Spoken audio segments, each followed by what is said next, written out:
Hey everybody, my name is Tiffany Talks and welcome to the show, Tiffany Talks.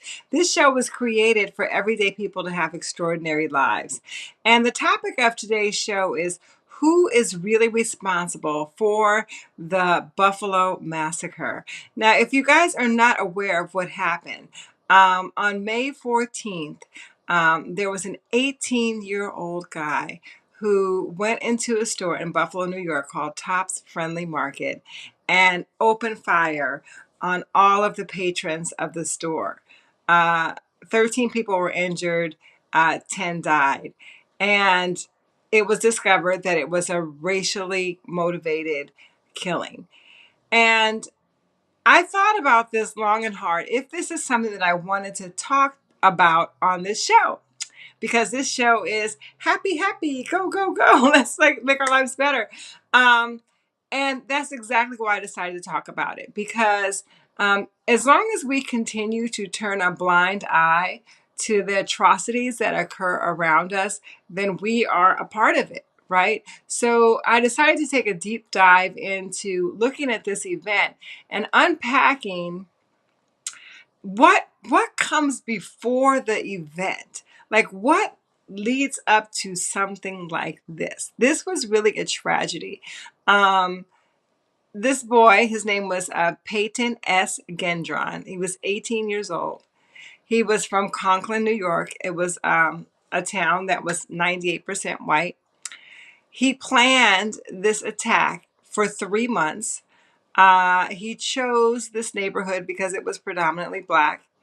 He went in and checked to see if how many people, when were they going to have the most people at the store, and he chose that hour to go into the store.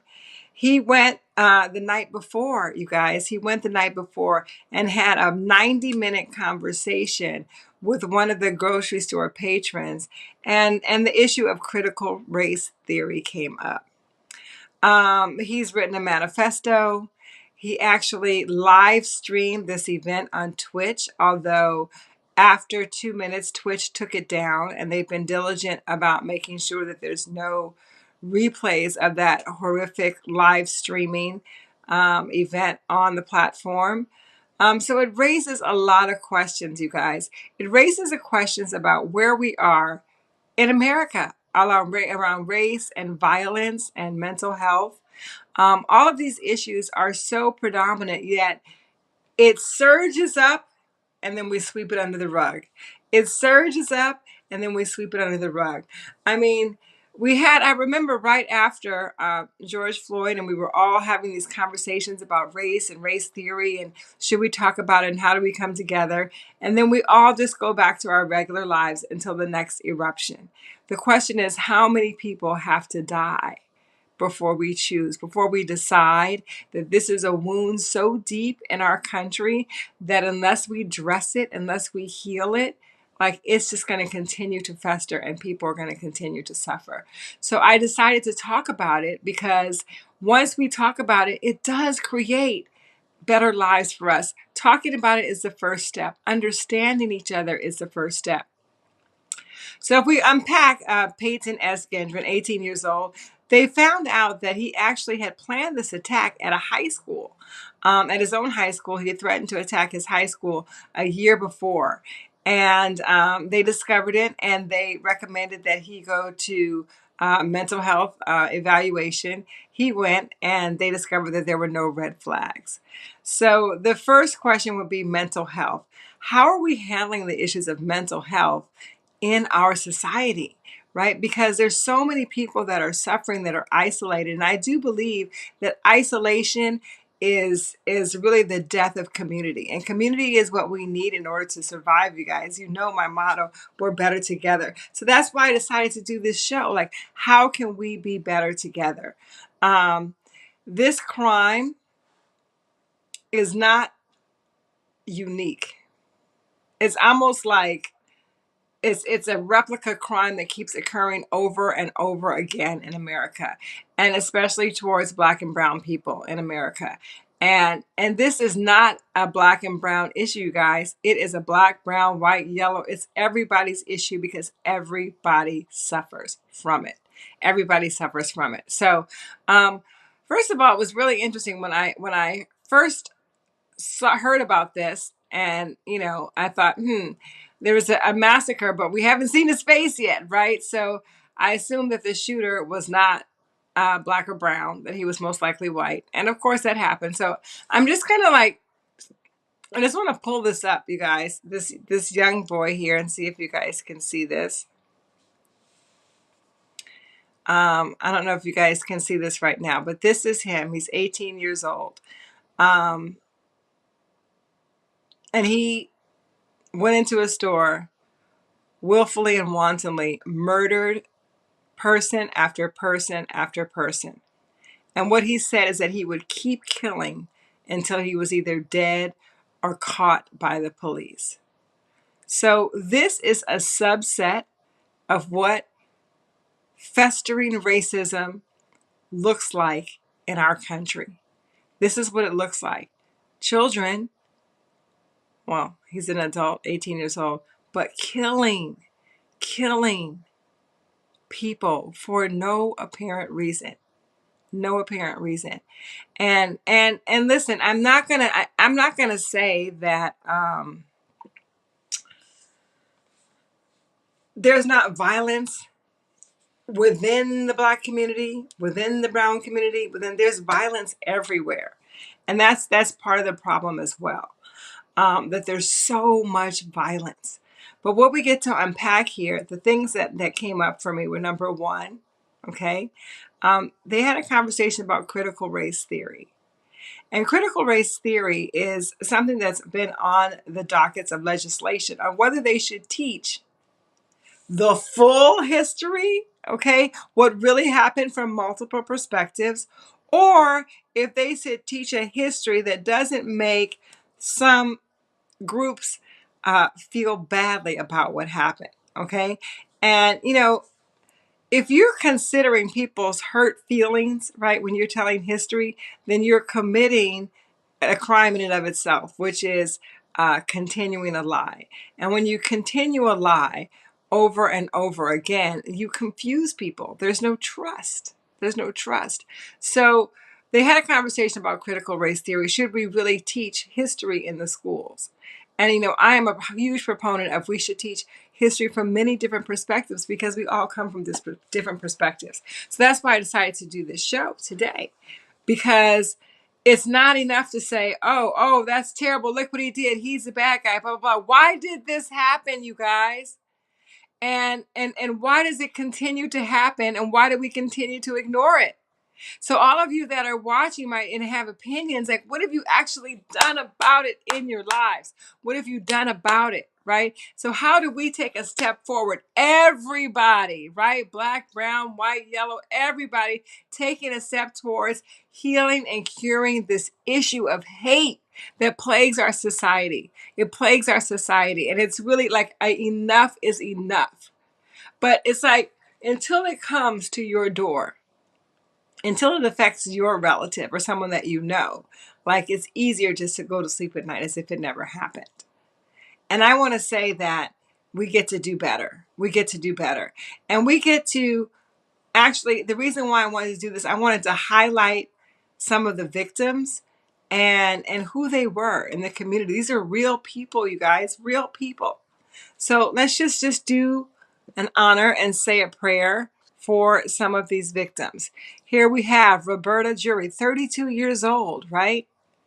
And that it says that she was one of the victims in the shooting, and she was a young girl with her whole, I can't even read this, her life ahead of her, right?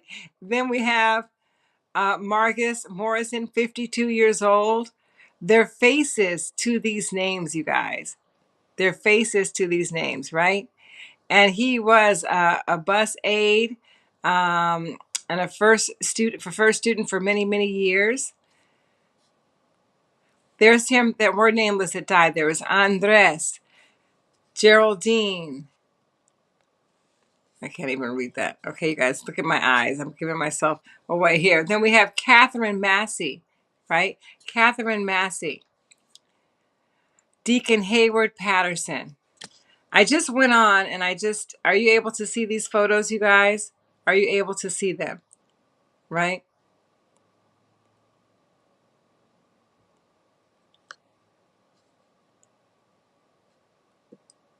Here's one.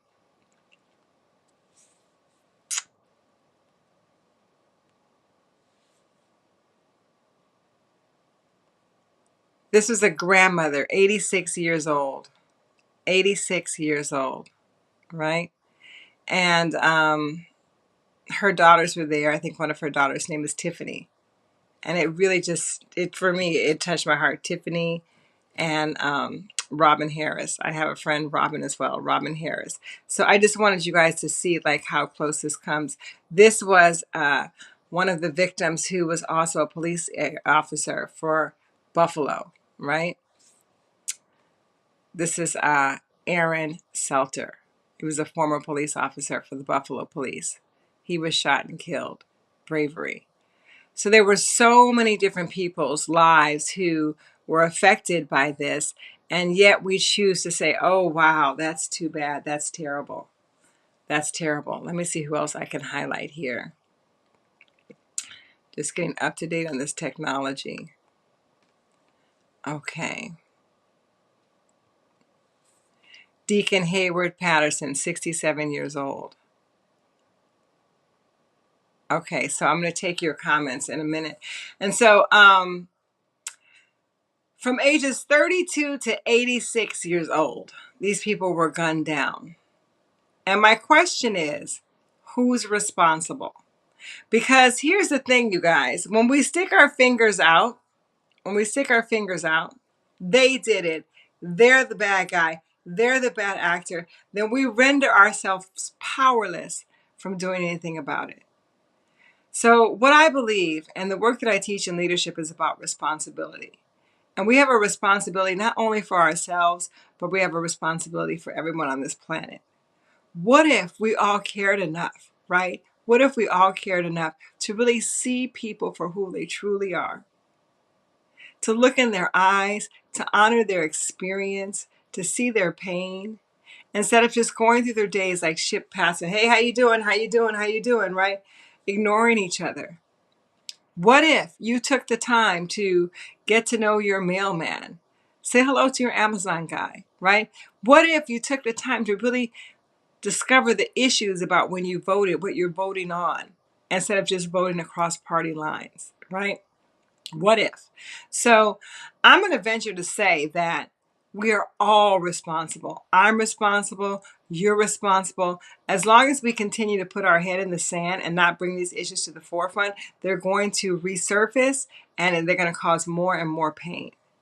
So one of the most famous things about history is this: if you don't know your history, you will watch it repeat itself. And it always repeats itself. So the only way that we can do something different is to learn about our history and make better choices. The choices that we get to make right now are to actually see one another and care for one another more than just from one event to the next. More than, oh, this thing's happened, let me care, let me talk about it, then I'll forget about it, right? I'm holding myself accountable as well. I almost didn't even want to talk about this today because it was so sad. It was so sad. Like 13 people were shot, 11 died. Okay, 10 died, 11 were black, 2 were white. Everybody suffers. All the family suffers. Everybody who watches it suffers. Even the family of the shooter suffers. What a stain on their family. And even that's another thing. They call it a shooter. Why do they call it a shooter? It's a murderer.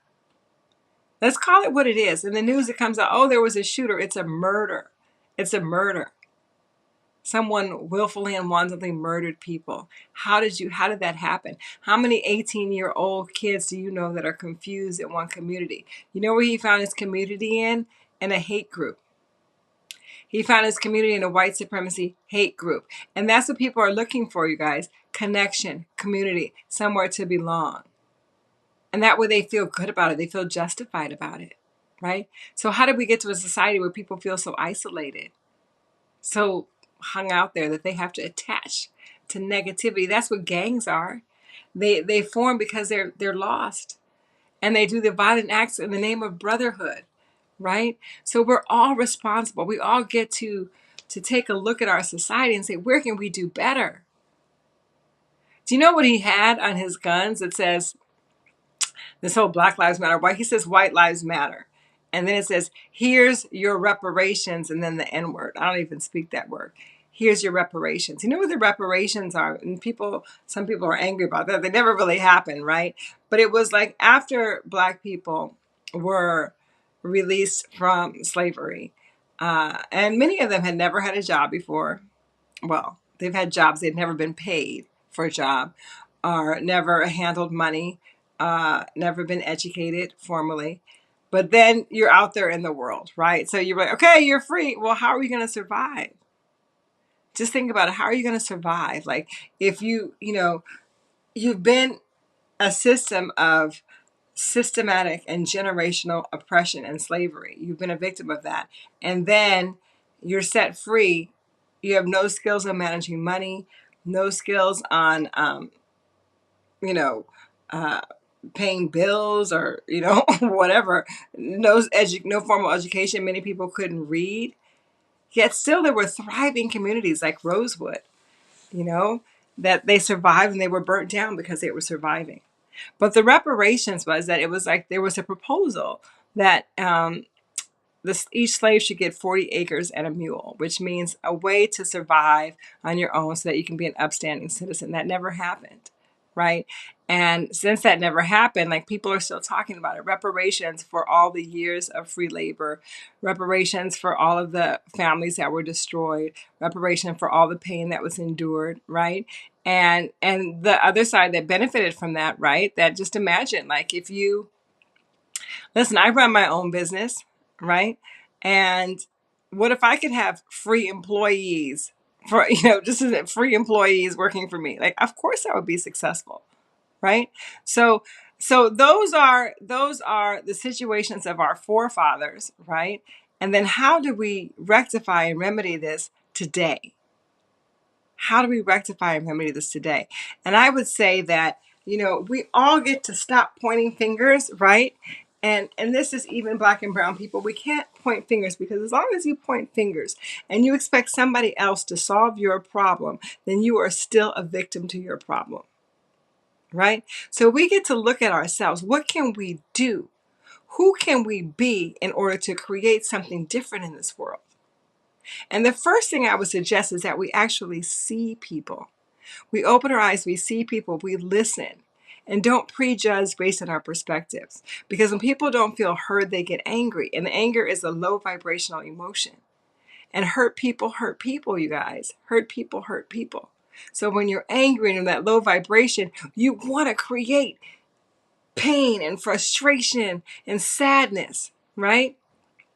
So if we actually took the time out to listen to one another, and I'm having these shows like All Voices Are Welcome here, to listen to one another and put our heads together and to figure out how can we come to a better outcome, right? From one person to another. It doesn't even have to be on a grand scale.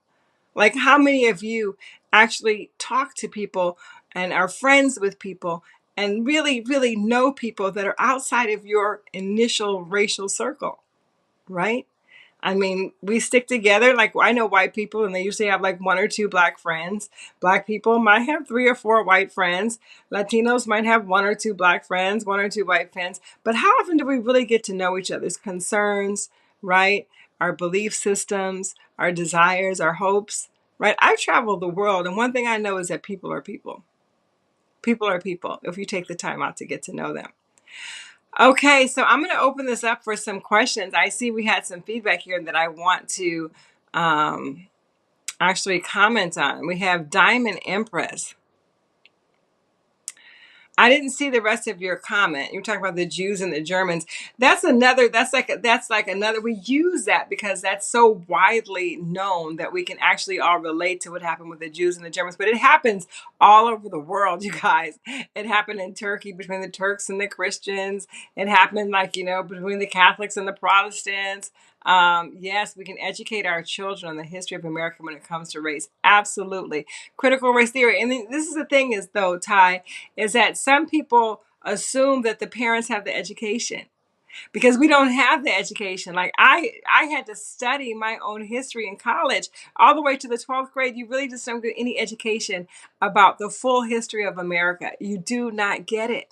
And so some people just go working. If they don't actively seek it, they don't have the information to teach their children. That's why we get to hold the schools accountable in order to teach an education that is broad and that is inclusive and that is not just one perspective, right? Because therefore, everybody comes out with a skewed viewpoint of what happened in our world. And if you have a skewed viewpoint, then you make skewed decisions, but not based on all the information. Okay, so Cedric from Flint says, stop watching the news. You know what? I really don't watch a lot of news for that reason. But I think it's sticking your head in the sand is also not a solution. Because when it comes to your front door or your back door, then what? You're going to be watching it in real life. So we get to pay attention to what's going on around us, right? And when I say what's going on around us, I mean what's going on around us. No one has to, it's a stone's throw away for you to encounter racism, prejudice, or judgment in your life. Okay, in your family, at work, so that when you start to have those micro conversations, then you can really move change forward. You don't have to go out to the government legislation. Do it at work. Talk about it with your kids, right? Talk about it, with your coworkers. Like, just like, just ask somebody, like, what did you think about that? What did you think about what happened in Buffalo, New York? Ask somebody and then listen. Don't prejudge their answer. Don't hold them wrong, because remember I did the show about everybody's entitled to their own opinion based on their own experiences, and we can't invalidate somebody else's opinion just because it's not the same as ours. So we get to listen for understanding. That's where we're all responsible, okay? What else do we have here? AB, hey, thank you for coming to the show, AB.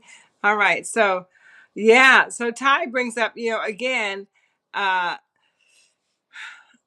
unfair treatment under the law. This is an issue that comes up. Like, I think Black people are really asking the question right now: how does somebody come in and shoot 13 people and walk away when Black people are being killed for wearing a hoodie or stealing $20, right? How is that possible, right? So that's a question that gets to be raised too. But do you raise it at home, or do you take it to the legislature? Do you read the bills? Do you vote? Right? Do you do things that change? Because the only thing that we can change is ourselves, you guys. The only thing that we can truly change is ourselves and how we're reacting to the situation. Talking about it at home with your family and friends, they agree with you, is not going to really solve the problem. Like, you get to take your voice and carry it forward and make a difference in this world. If each person held themselves responsible, right, for lifting up someone else, for telling the truth, for standing in the face of the fire, even if people don't agree with them, then we can move this world forward. But if everybody just stays in their own little circles, right, talking about the issues, all we'll have is conflict. So anyway, I just wanted to bring this topic up because I felt like it needed to be discussed. So if you guys have questions or comments, like, now is the time, right? So that we can talk about it. If you agree with me or you don't agree with me, that gets to be okay. We get to talk about that, right? But education is key if we want to create a different result, because ignorance creates repetition, more ignorance, more ignorance. So I want to take this time to say a prayer for all the people who died in that massacre, for all the people who's in their families that are suffering, for all the victims of racism, and for all those who out there who feel so much pain that they want to kill. We get to say a prayer for them too. So let's bow our heads for one moment.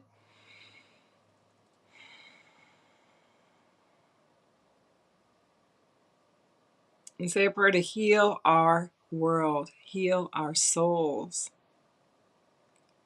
Let all the wrongs be made right and the right become to light.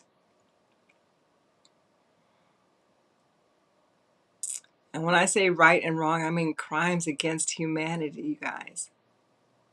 Crimes against humanity. If we really cared enough about each other, we wouldn't kill each other. You hear me? If we really cared enough about each other, we wouldn't kill each other. So who is responsible? I am. You are. We are. We're all responsible to care enough about the next person, to care enough to listen, to care enough to ask questions, to care enough to learn,